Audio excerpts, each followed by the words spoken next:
नमस्कार, TV 27 news देख रहे हैं आप। मैं हूं आपके साथ पूजा झा। बुलेटिन का आगाज करेंगे बड़ी खबर के साथ। मुख्तार अंसारी के शव का पोस्टमार्टम जारी है। बड़ी खबर सामने आ रही है। बांदा अस्पताल में मुख्तार अंसारी के शव का पोस्टमार्टम जारी है। 5 डॉक्टरों की टीम पोस्टमार्टम कर रही है। विसरा सुरक्षित रखने के निर्देश जारी किए गए हैं। मुख्तार अंसारी के पोस्टमार्टम में 9 लोग मौजूद हैं। 5 डॉक्टर्स, मजिस्ट्रेट, फोटोग्राफर और बेटा उमर भी वहां पर मौजूद है। पोस्टमार्टम हाउस में एक पुलिस अधिकारी भी मौजूद है। तो मुख्तार अंसारी के शव का पोस्टमार्टम जारी है। 5 डॉक्टरों की टीम पोस्टमार्टम कर रही है और वहां पर विसरा सुरक्षित रखने के निर्देश दिए गए हैं। बांदा से गाजीपुर ले जाया जाएगा मुख्तार का शव, जहां पर उन्हें सुपुर्दे खाक किया जाएगा। तो फिलहाल मुख्तार अंसारी का पोस्टमार्टम जारी है और जहां पर पोस्टमार्टम हो रहा है उस कक्ष में मजिस्ट्रेट, 5 पुलिसकर्मी, साथ ही साथ डॉक्टरों की टीम और मुख्तार अंसारी का बेटा उमर भी वहां पर मौजूद है। तो तमाम सुरक्षा के बीच में मुख्तार अंसारी का शव का पोस्टमार्टम जारी है। माफिया की मौत की पल पल की अपडेट हम आप तक पहुंचा रहे हैं। 36 साल के आतंक का अंत हो चुका है। जिस तरीके से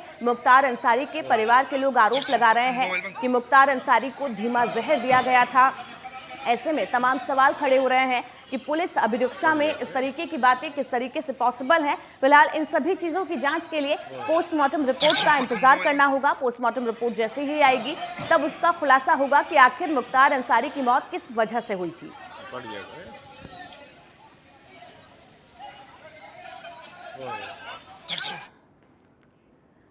गाजीपुर में मुख्तार अंसारी के शव कालीबाग कब्रिस्तान में दफन होना है, जिसकी तैयारी पूरी हो चुकी है। वहीं पर देर शाम तक शव आने की आशंका जताई जा रही है।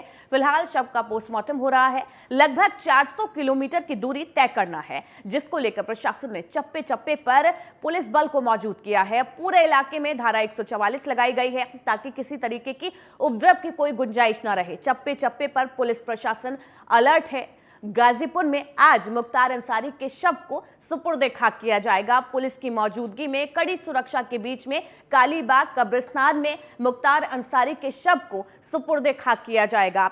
चप्पे चप्पे पर पुलिस प्रशासन अलर्ट है। मौके पर कड़ी सुरक्षा व्यवस्था की गई है। हर जगह पर पुलिस को तैनात किया गया है।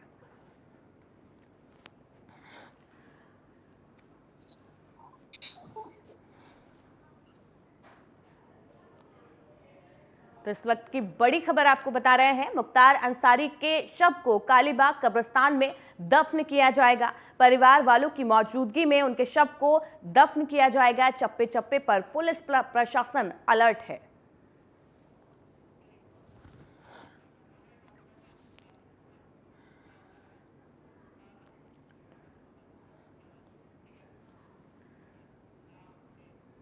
तो चलिए आप ग्राफिक्स के माध्यम से आपको मुख्तार अंसारी का इतिहास बताते हैं कि कैसे मुख्तार अंसारी पूर्वांचल का डॉन बन गया। किस तरीके से मुख्तार अंसारी जो एक विधायक था और वो पूर्वांचल का डॉन बन बैठा। 1988 में ठेकेदार सच्चिदानंद राय की हत्या का आरोप लगा था, जिसके बाद से अपराध की दुनिया में मुख्तार अंसारी की एंट्री हुई थी। 1990 में सरकारी ठेकों पर दावे की जंग की शुरुआत हुई थी। ठेकेदार सच्चिदानंद राय की हत्या का आरोप था। कांस्टेबल राजेंद्र सिंह की हत्या का भी मुख्तार अंसारी पर आरोप था। पुलिस ने 1991 में मुख्तार अंसारी को गिरफ्तार भी किया था। 2 पुलिस वालों को गोली मारकर फरार होने का आरोप भी मुख्तार अंसारी पर था। 1990 की अगर बात की जाए तो सरकारी ठेकों पर कब्जे की जंग को लेकर भी मुख्तार अंसारी का नाम सामने आया था और माफिया ब्रजेश सिंह से मुख्तार अंसारी की दुश्मनी थी। 1991 में पुलिस ने मुख्तार अंसारी को गिरफ्तार किया था। 2 पुलिस वालों को गोली मारकर फरार होने का आरोप भी मुख्तार अंसारी पर था। अजय राय के भाई अवधेश राय की हत्या का आरोप भी मुख्तार अंसारी पर था। 1996 में एसएसपी उदय शंकर पर जानलेवा हमला करने का आरोप मुख्तार अंसारी पर था। विधायक बनकर ब्रजेश सिंह पर हमले तेज किए थे। इस तरीके के आरोप भी मुख्तार अंसारी पर कई बार लगे। 1997 में पूर्वांचल के कोयला व्यवसायी रुंगटा का अपहरण हुआ था, जिसमें मुख्तार अंसारी का नाम सामने आया था। 2002 में अफजाल अंसारी कृष्णानंद राय से चुनाव हार गए थे और उसमें भी चुनावी रंजिश को लेकर मुख्तार अंसारी का नाम सामने आया था। ब्रजेश सिंह ने मुख्तार पर हमला कराया था। मुख्तार के 3 लोग मारे गए थे उस हमले में, ब्रजेश घायल हो गए थे। पूर्वांचल का सबसे बड़ा डॉन मुख्तार अंसारी तब तक बन चुके थे। जी हां, 2005 में मऊ जिले में हिंसा भड़की थी, जिसमें मुख्तार अंसारी ने सरेंडर भी किया था। विधायक कृष्णानंद राय की हत्या के बाद से ही मुख्तार अंसारी का जो नाम था पूरे इलाके में, अपराध की दुनिया में कायम हो गया था। 2009 में ठेकेदार मन्ना सिंह की हत्या का आरोप भी मुख्तार अंसारी पर लगा था। साथ ही साथी राजेश रॉय की हत्या का आरोप भी मुख्तार अंसारी पर लगा था। 2010 की बात की जाए तो मन्ना मर्डर के गवाह राम सिंह मौर्य की हत्या का आरोप भी मुख्तार अंसारी पर लगा था। तो इस तरीके से पूर्वांचल के डॉन बन गए थे मुख्तार अंसारी। तमाम हत्याओं के आरोप, 65 से ज्यादा मुकदमे उन पर दर्ज थे और आज अपराध की दुनिया का एक और अंत हो गया है। मुख्तार अंसारी की मौत हो चुकी है।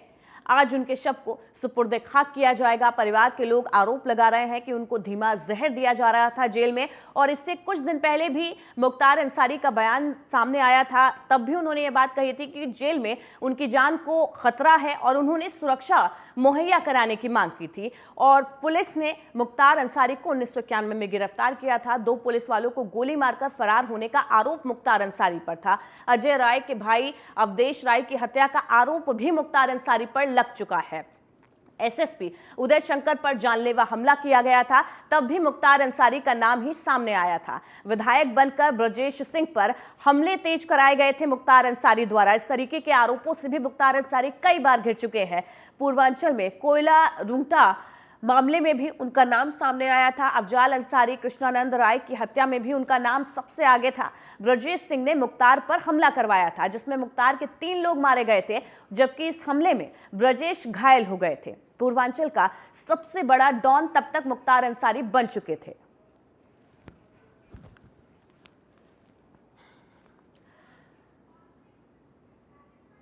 तो मुख्तार अंसारी का इतिहास हम आपको बता रहे हैं, किस तरीके से समाजवादी पार्टी का एक नेता जो पूर्वांचल का डॉन बन बैठा था।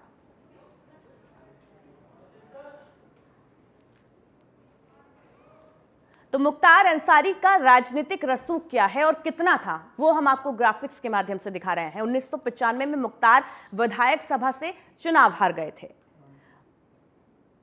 बीएसपी की टिकट पर मऊ से पहली बार उन्होंने चुनाव लड़ा था और लगातार 2 बार मऊ से जीत हासिल की थी मुख्तार अंसारी ने। बीएसपी ने मुख्तार को पार्टी से निकाल दिया था। उसके बाद 2010 की ये बात है जब बीएसपी ने मुख्तार अंसारी को पार्टी से निकाल दिया था। कौमा एकता दल से नई पार्टी बनाई थी मुख्तार अंसारी ने।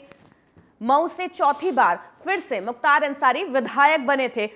कौमी एकता दल का बीएसपी में विलय हो गया था। 2017 में मुख्तार 5वीं बार विधायक बन गए थे। 2017 की ये बात है जब मुख्तार 5वीं बार विधायक बनकर आए थे। बीते 3 साल में अलग अलग चुनाव मुख्तार अंसारी ने लड़े थे। मुख्तार कभी लोकसभा चुनाव नहीं जीते, लेकिन कई बार वो विधायकी का चुनाव जीते। 2 बार वाराणसी से भी चुनाव लड़ चुके थे। सीपीआई ने गाजीपुर सदर से उम्मीदवार मुख्तार अंसारी को बनाया था। अफजाल अंसारी ने भी भाई को टिकट दिलाया था।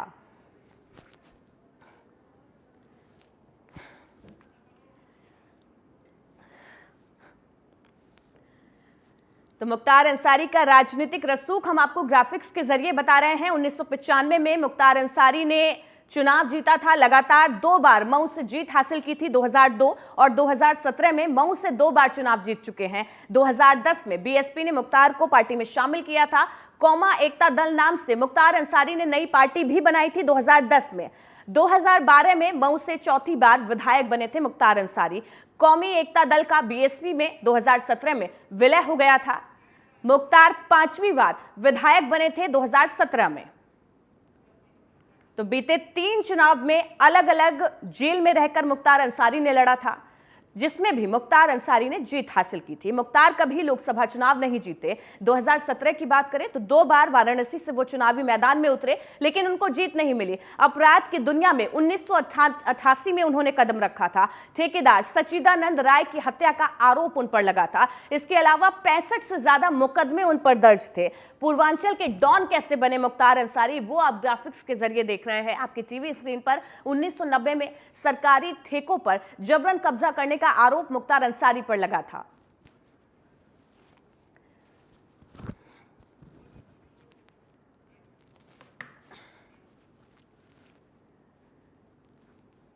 तो यूपी में माफिया डॉन मुख्तार अंसारी का खात्मा हो गया है। मुख्तार अंसारी के शव का पोस्टमार्टम जारी है। डॉक्टरों की टीम मुख्तार अंसारी के शव का पोस्टमार्टम कर रही है। पोस्टमार्टम कक्ष में मुख्तार अंसारी का बेटा उमर भी मौजूद है, साथ ही साथ डॉक्टर की टीम वहां पर मौजूद है। मुख्तार अंसारी की मौत के मामले में एक और बड़ी खबर सामने आ रही है। बड़ी खबर आपको बता रहे हैं, मुख्तार अंसारी की मौत के मामले में इस वक्त की बड़ी खबर सामने आ रही है। मुख्तार अंसारी के शव का पोस्टमार्टम जारी है। डॉक्टरों की टीम मुख्तार अंसारी के शव का पोस्टमार्टम कर रही है। मुख्तार अंसारी की मौत मजिस्ट्रेट जांच होगी। मुख्तार अंसारी की मौत किस तरीके से हुई है उसकी मजिस्ट्रेट जांच की जाएगी। 3 सदस्यों की टीम मुख्तार अंसारी के मामले की जांच करेंगे कि आखिर मुख्तार अंसारी की मौत किस वजह से हुई। जो आरोप लग रहे हैं मुख्तार अंसारी की मौत को लेकर कि उनको धीमा जहर दिया जा रहा था, परिवार के आरोप इस तरीके के लग रहे हैं। और साथ ही साथ कुछ दिन पहले उन्होंने भी सुरक्षा की मांग की थी जेल में, जिसको लेकर मजिस्ट्रेट जांच बिठाई गई है जो इस पूरे मामले की जांच करेगी कि आखिर मुख्तार अंसारी की मौत किन वजहों से हुई है। फिलहाल यूपी में धारा 144 लगाई गई है। संवेदनशील इलाकों में पुलिस बल तैनात है। यूपी के सभी जिलों में धारा 144 लगी है।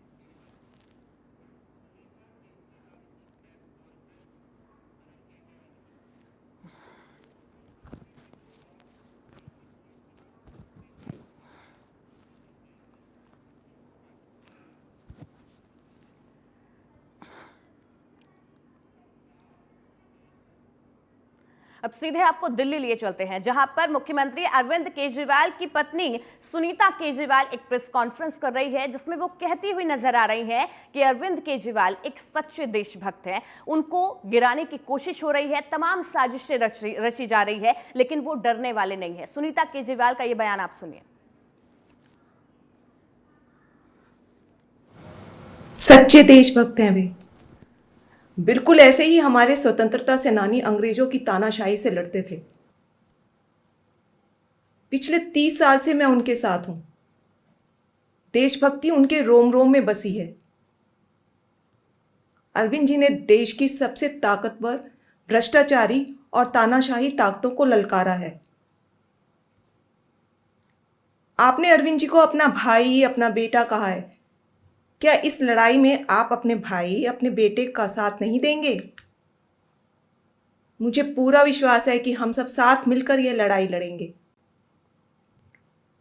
मैं आपको एक व्हाट्सएप नंबर दे रही हूं।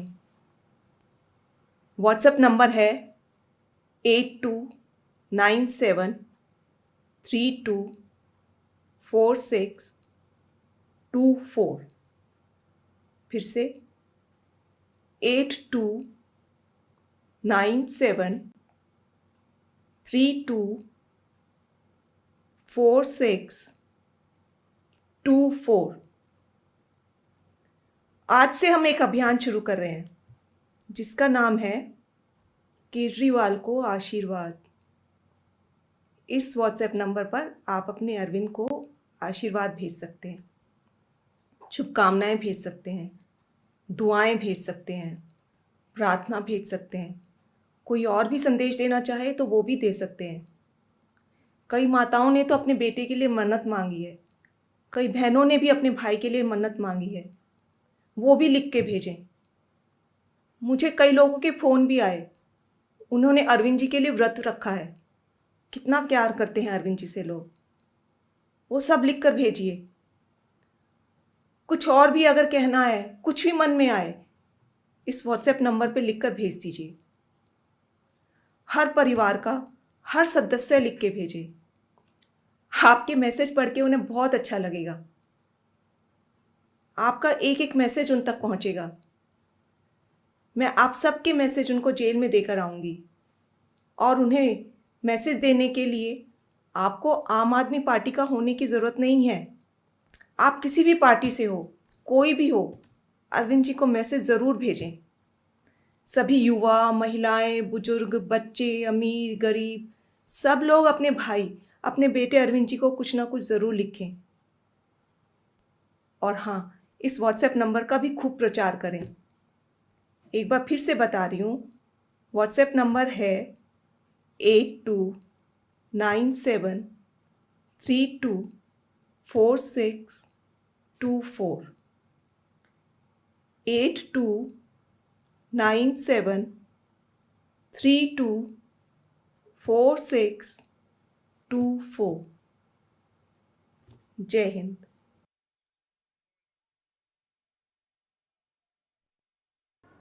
तो एक था डॉन। हम आपको मुख्तार का इतिहास बता रहे थे, कैसे पूर्वांचल का डॉन बना और किस तरीके से राजनीति में उसकी एंट्री हुई। मुख्तार अंसारी का दिल का दौरा पड़ने से मौत हो गई है। एसपी मऊ का यह कहना है कि धारा 144 सीआरपीसी पहले से ही लागू है। सभी से शांति बनाए रखने की अपील की जा रही है। सोशल मीडिया के माध्यम से फैलाई जा रही सभी अफवाहों के बारे में भी पुलिस की नजर है। चूंकि आज जुम्मे की नमाज अदा की जाएगी, इसलिए जिले भर में सभी संवेदनशील इलाकों पर पर्याप्त पुलिस बल को तैनात किया गया है। स्थिति शांतिपूर्ण है, कोई भी समस्या किसी तरीके की नहीं है। आप ही बयान सुनिए। कल मुख्तार अंसारी का मौत के बारे में सूचना मिली थी। तुरंत पुलिस प्रशासन ने अलर्ट मोड में रहा है, आज भी रहेंगे। पहले से 144 सीआरपीसी लागू है। सबसे अपील भी किया जा रहा है, सभी लोग शांति बना कर रखें और सोशल मीडिया के माध्यम से जो भी अफवाह आ रहे हैं इस पर ध्यान मत दे दें। आज जुमे का नमाज भी है, इसलिए जो भी संवेदनशील स्थान है मऊ शहर और उसके अलावा भी पूरा जनपद में पुलिस बल पर्याप्त संख्या में तैनात किया गया है। सभी सीनियर अधिकारी भी फील्ड में रहने के लिए निर्देश किया गया है। शांति व्यवस्था सामान्य है, कोई समस्या नहीं है। मुख्तार अंसारी का दिल का दौरा पड़ने से निधन हो गया। यूपी के पूर्व डीजीपी ओपी सिंह ने कहा कि राज्य में कई तरह की अफवाहें फैलाई जा रही हैं और हाई अलर्ट जारी किया गया है। पुलिस और प्रशासन पूरी तरह से सतर्क है। खासकर मऊ, गाजीपुर, आजमगढ़, जौनपुर और वाराणसी जैसे इलाकों में पुलिस सड़कों पर गश्त कर रही है, लोगों को शांति बनाए रखने की और अफवाहें ना फैलाने की हिदायत दे रही है और साथ ही साथ सभी से अपील की जा रही है किसी तरीके की अफवाहों पर ध्यान न दे। अंसारी की मौत की घटना के बाद तरह तरह की अफवाहें फैल रही हैं। पूरे प्रदेश में हाई अलर्ट घोषित किया गया है। पुलिस प्रशासन पूरी तरह से चौकन्ना है, खासकर उन इलाकों में जैसे गाजीपुर, मऊ, आजमगढ़, जौनपुर, बनारस, इन सभी इलाकों में सघन पेट्रोलिंग की जा रही है और पुलिस की टुकड़ियां सभी जगह पर लोगों को बता रही हैं कि किस प्रकार शांति व्यवस्था को मेंटेन करना है और अफवाहें न फैलने देना है। मुझे याद है कि जब मैं डीजीपी था तब भी इस तरह की अफवाहें फैलती थी कि उसको मार दिए जाने का प्रयास किया जा रहा है या उसे जहर दिया जा सकता है। पंजाब पुलिस की कस्टडी में जब पंजाब की जेल में वो मुख्तार अंसारी बंद था, तब भी उसने कई बार ऐसे एप्लीकेशंस मेडिकल ग्राउंड्स पे दिए हैं ताकि उसे उत्तर प्रदेश के कोर्ट्स में नहीं आना पड़े। यानी वो मेडिकली पहले भी बीमार रहा है और उसकी स्थिति बहुत अच्छी नहीं रही है। ऐसी स्थिति में इस प्रकार का आरोप लगाना कि उसे जहर दे दिया गया है या उसे मार दिया गया है, मैं समझता हूँ कि ये सर्वथा निर्मूल है और इसे खंडन किया जाना चाहिए। अभी तक पोस्टमार्टम की रिपोर्ट आई नहीं है। पोस्टमार्टम किए जाने के बाद जब पैनल ऑफ डॉक्टर्स उसका पोस्टमार्टम करेंगे तब स्थिति बिल्कुल साफ हो जाएगी और लोगों को चाहिए कि शांति व्यवस्था बनाए रखें और पुलिस प्रशासन को और जिला प्रशासन को पूरी मदद करें। पूर्व डीएसपी शैलेंद्र सिंह का इस बारे में कहना है कि 20 साल पहले 2004 में मुख्तार अंसारी का साम्राज्य चरम पर था। वो उन इलाकों में खुली जीप में घूमता था जहां पर कर्फ्यू लगा हुआ करता था। उस समय मैंने एक लाइट मशीन गन बरामद की थी। इससे पहले कोई बरामदगी नहीं हुई थी या उसके बाद में मैंने उन पर पोटा भी लगाया था, लेकिन मुलायम सरकार उन्हें किसी भी कीमत पर बचाना चाहती थी। उन्होंने अधिकारियों पर दबाव डाला। आईजी रेंज, डीआईजी और एसपी एसटीएफ का तबादला कर दिया गया। यहां तक कि मुझे 15 के भीतर इस्तीफा देने के लिए मजबूर किया गया, लेकिन मैंने अपने इस्तीफे में अपना कारण लिखा और जनता के सामने रखा कि ये वही सरकार है जिसे आपने चुना है, जो माफियाओं को संरक्षण दे रही है, उनके आदेश पर काम कर रही है। मैं किसी पर एहसान नहीं कर रहा था, मेरा कर्तव्य था। आप उनका ये बयान सुनिए। आज से 20 साल पहले की है और मुख्तार अंसारी का जो भय का साम्राज्य था वो चरम पे था और सरकार द्वारा जब समर्थन ऐसे माफियाओं को हो जाए तो आप समझ सकते हैं। मैंने अभी आपसे कहा कि वो खुली जीप में मऊ दंगों में घूमता था जहाँ कर्फ्यू लगा है। किसी की हिम्मत नहीं हुई उसके प्रति कुछ बोल दे, कार्रवाई की तो छोड़ दीजिए। और उस समय मैंने लाइट मशीन गन रिकवर की। आज तक उत्तर प्रदेश में केवल एक ही रिकवरी है, न उसके पहले कभी हुई, न 20 साल हो गया अब तक हुई है। और उस पर पोटा भी लगाया क्योंकि पोटा एग्जिस्ट करता था। तो मैंने स्टैंड लिया उसके प्रति कि नहीं, ये गलत है और इसको जेल जाना होगा। लेकिन मुलायम सिंह की सरकार तत्कालीन अल्पमत की सरकार थी, किसी भी कीमत पे इसको बचाना चाहते थे। और उन्होंने अंत में हम लोग पर प्रेशर बनाया, अधिकारियों पर प्रेशर बनाया। जब कोई नहीं सुना तो आईजी जोन जो थे उनका ट्रांसफ़र, डीआईजी रेंज का ट्रांसफ़र, एसएसपी एसटीएफ हमारे थे उनका ट्रांसफ़र, और अंत में ऐसा माहौल बनाया गया कि मुझे भी रिज़ाइन करना पड़ा 15 दिन बाद ही। गैंगस्टर से नेता बने मुख्तार अंसारी की मौत पर सीपीआई नेता बृंदा करात का बयान भी सामने आया। उन्होंने मुख्तार अंसारी की मौत कहा है कि मुख्तार अंसारी की मौत हिरासत में हुई और मौत होने से पहले उन्होंने कई बार बताया कि उन्हें धीमे धीमे जहर दिया जा रहा है। निश्चित तौर पर बहुत संदिग्ध परिस्थिति है जिसमें उनकी मृत्यु हुई। साथ ही उन्होंने ये भी कहा, अगर कोई डॉन है और उसके खिलाफ बहुत सारे मामले दर्ज हैं तो न्याय प्रक्रिया के अनुसार सजा मिलनी चाहिए। बृंदा करात का ये बयान आप सुनिए। इनकी मौत कस्टडी में हुई है, जेल के कस्टडी में हुई है, और मौत के पहले इन्होंने कई बार ये सवाल उठाया कि उनको स्लो पॉइजनिंग किया जा रहा है। हॉस्पिटल में भी दाखिल थे। तो निश्चित रूप पर ये बहुत संदिग्ध परिस्थिति है, सस्पिशियस सर्कमस्टेंसेस है जिसमें उनका डेथ हुआ। कोई अगर डॉन है उसके खिलाफ अपराध के बहुत सारे केसेस हैं, न्याय की प्रक्रिया के मुताबिक सज़ा मिलनी चाहिए।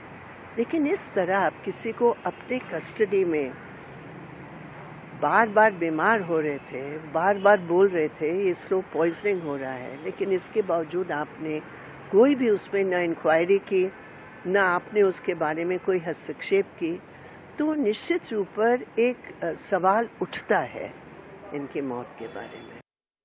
मुख्तार अंसारी की हत्या के बाद समाजवादी पार्टी सोशल मीडिया पर घिरते हुए नजर आ रही है। समाजवादी पार्टी की सोशल मीडिया पर अब लोग तरह तरह के कमेंट कर रहे हैं। सपा का माफिया डॉन को श्रद्धांजलि देना तमाम यूजर्स को रास नहीं आ रहा है। वहीं एक यूजर ने सोशल मीडिया पर लिखा कि जिस अपराधी के खिलाफ 65 से ज्यादा गंभीर मुकदमे दर्ज थे, उसके लिए इतने प्यार भरे शब्द, यही राजनीति है क्या, यही लोकतंत्र है? तो सोशल मीडिया पर समाजवादी पार्टी आरोपों से घिरती हुई नजर आ रही है, क्योंकि समाजवादी पार्टी की तरफ से सोशल मीडिया अकाउंट की तरफ से मुख्तार अंसारी को श्रद्धांजलि दी गई थी। ऐसे में तमाम यूजर्स सवाल उठा रहे हैं।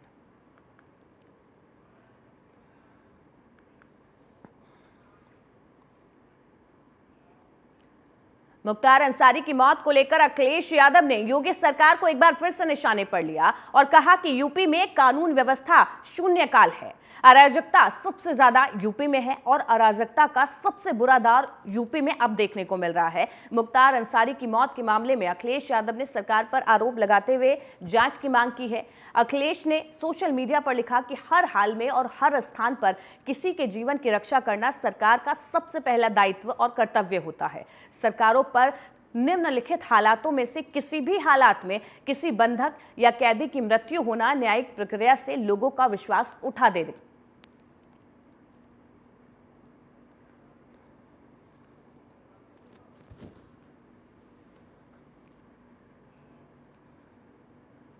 पूर्वांचल में आतंक का दूसरा नाम रहे माफिया मुख्तार अंसारी की मौत के बाद विपक्ष सवाल उठा रहा है। ऐसे में भाजपा के कैबिनेट मंत्री संजय निषाद ने कहा कि जो लोग संदिग्ध मौत की बातें कहते हैं वो जांच का विषय है, जांच में सत्यता के आधार पर बयान करना चाहिए। आज के दिन विज्ञान पर भरोसा करना होगा, फॉरेंसिक रिपोर्ट पर विश्वास किया जाना चाहिए। निषाद का यह कहना है, किसी की मौत पर राजनीति नहीं होनी चाहिए। जब जन्म लेता तो मौत तो स्वाभाविक है, लेकिन लोग जो संदिग्ध मौत की बात कहते हैं वो जांच का विषय है और जांच में जो सत्यता होती है उसके आधार पर लोगों को बयान देने चाहिए। आज के दिन में विज्ञान पर भरोसा करना चाहिए, क्योंकि फॉरेंसिक रिपोर्ट ही एक ऐसा है जिस पर विश्वास किया जा सकता है। लोकतंत्र की स्थापना में जनता जनार्दन है, जिसके आधार पर लोगों ने संविधान की रचना किया, तो उसके आधार पर विधायिका, कार्यपालिका, न्यायपालिका और मीडिया है। आज के दिन में कार्यपालिका के आधार पर न्यायपालिका ने जो भी निर्णय दिए हैं उसका सबका समर्थन करना चाहिए और किसी की मौत पर राजनीति नहीं होना चाहिए, मेरा ये मानना। मौत किसी भी आदमी को जब जन्म लेता तो मौत तो स्वाभाविक है, लेकिन लोग जो संदिग्ध मौत की बात कहते हैं वो जांच का विषय है और जांच में जो सत्यता होती है उसके आधार पर लोगों को बयान देने चाहिए। आज के दिन में विज्ञान पर भरोसा करना चाहिए, क्योंकि फॉरेंसिक रिपोर्ट ही एक ऐसा है जिस पर विश्वास किया जा सकता है। लोकतंत्र की स्थापना में जनता जनार्दन है, जिसके आधार पर लोगों ने संविधान की रचना किया तो उसके आधार पर विधायिका, कार्यपालिका, न्यायपालिका और मीडिया है। आज के दिन में कार्यपालिका के आधार पर न्यायपालिका ने जो भी निर्णय दिए हैं उसका सबका समर्थन करना चाहिए और किसी की मौत पर राजनीति। वही मुख्तार अंसारी की मौत पर उनके भाई का क्या कुछ कहना है वो भी आप सुनिए। सूचना मीडिया ही के माध्यम से भाई न्यूज़ों में देखने को मिला रात। प्रशासन ने तो कोई सूचना नहीं दी। तो क्या पहले से बीमार थे? 18 मार्च से उनकी काफ़ी तबीयत खराब चल रही थी। बार बार कहने के बावजूद कोई इलाज नहीं दिया जा रहा था। 25/26 की रात में तो काफ़ी तकलीफ हुई तो उनको चंद घंटों के लिए मेडिकल कॉलेज लाए, फॉर्मेलिटी करके स्टेबल है कह के वापस कर दिया। तो प्रॉपर इलाज मिल रहा था या कोई इलाज नहीं। आशंका भी व्यक्त की जा रही थी कि वो तो महीनों पहले बात कही गई थी, लिख के दी गई थी माननीय उच्च न्यायालय को भी, सर्वोच्च न्यायालय को भी, लेकिन कोई उस पर कोई ध्यान नहीं दिया। बुलेटिन में फिलहाल के लिए इतना ही। लगातार खबरों के लिए बने रहिए TV 27 न्यूज के साथ।